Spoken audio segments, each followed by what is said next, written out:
Have you ever had trouble memorizing or retaining the information you study? You may have found it difficult to understand some information.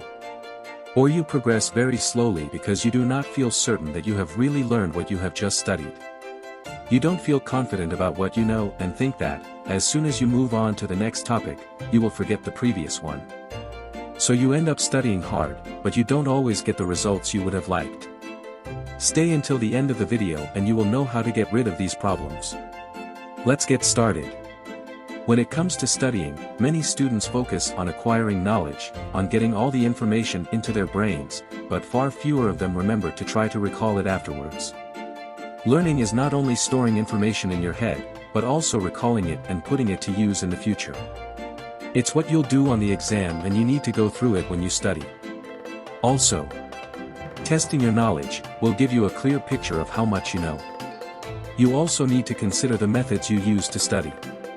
In this video I'm going to give you 7 tips and tricks to get information into your brain, and to extract it effectively to improve your intellectual capacity and performance. Say goodbye to the chapatoria. Don't study by memorizing. This is perhaps the most classic mistake. You open the book, prostrate yourself in front of it and simply read and reread everything it says, trying to get it into your head as it is written, to vomit it in the exam with the same words, dots and commas. You have a big problem, and that is that you are not really learning. You are only storing information in a superficial and short-term way. As soon as they change the questions a little bit, approach it from another perspective or make you reason, you don't know how to answer. You've lived it, right? And don't think about remembering it in the future. In a matter of weeks you will have forgotten practically everything. Studying like this is ineffective, stressful, repetitive and boring. So don't do it anymore. Understand what you are studying. This is the alternative. Instead of bottling it all up and pouring it over the exam, try to understand it. If you can understand it in detail, it will be harder to forget it. And no matter how it is put to you, you will find a way to answer it correctly. To achieve a deep understanding, do the following. Reflect on it and ask yourself questions about it. In doing so, new doubts and questions will arise. Try to answer them. Try to deduce the answers to those doubts using your intuition and the information you already know. Establish connections between the specific fact you are studying and the rest that complete each topic. Understand how all the content of the subject relates to each other. If you find the original material confusing or complex, look for other sources to contrast it. On the internet you can reach other books, web portals or notes from other universities or institutes where you can find clearer explanations. Spending a little more time at this stage of the study will save you a lot of time later.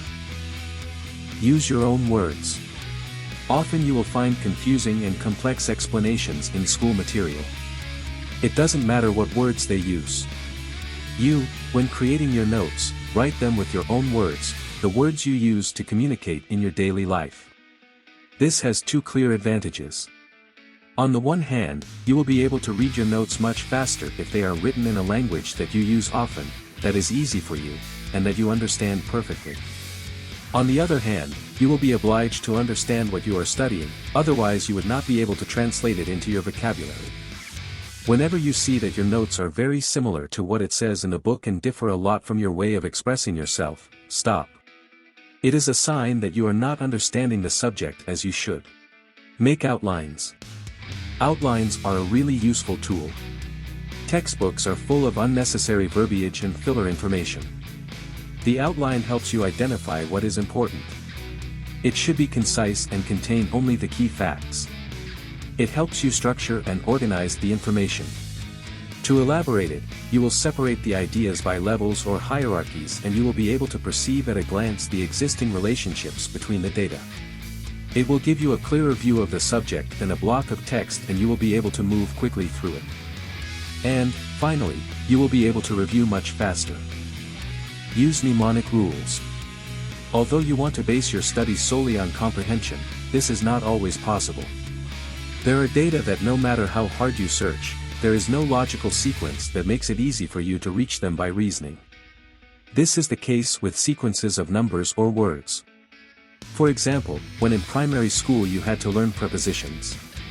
In this case you will have to resort to memorization, but not by continually rereading the same data in an attempt to memorize them by force. That would be too much work. Instead, use mnemonic rules. These are memorization techniques that will make it easier for you to learn this type of data. They are based, to put it in a nutshell, on making data memorable by adding an emotional or striking charge to it and by using association and visualization. There are many techniques. If you want to know more, we will talk about them in another video. Use them and you will memorize anything much faster. Use flashcards. Do you know them? You may not have heard of them. I personally discovered them as a college student. They are very simple, and there are web applications to make them. If you prefer to go manual, take a piece of paper and write on one side the question or concept you want to learn and on the other side the answer or definition. Number them and keep a record of the questions you fail. These are the ones you will stop with more the next time you use them. By using flashcards often, your learning will be more enjoyable and entertaining. In addition, it is a useful tool to check how well prepared you are for the subject and to identify what you are doing best and worst. Explain it to someone else. Find a family member, a friend, someone to explain what you are studying. If you can't find anyone, it doesn't matter, do it in front of the mirror. Above all, I recommend that it is someone who knows absolutely nothing about the subject you are going to explain and that you tell them as simply as possible, just as you would tell a child. If you can do this, it is a sign that you have learned it well. To explain a subject to another person, you need to understand it very well or you will not be able to. As you explain the topic, just as you would do in an exam, you are recalling the information to present it. It's a perfect way to see if you really know what you studied or if you should study more. Apply these 7 tips and become that student who is confident in what he knows, who understands and remembers everything he studies and who always gets the results he wants. You will improve your mental capacity, you will study much faster and with less effort. In short, say goodbye to study by force. Understand what you study. Use your own words. Make outlines. Use mnemonic rules. Use flashcards. Explain it to someone else. If you want more tips to improve your performance as a student, you can watch the previous videos in this playlist and subscribe to the channel. Don't forget to turn on the little bell. See you in the next video.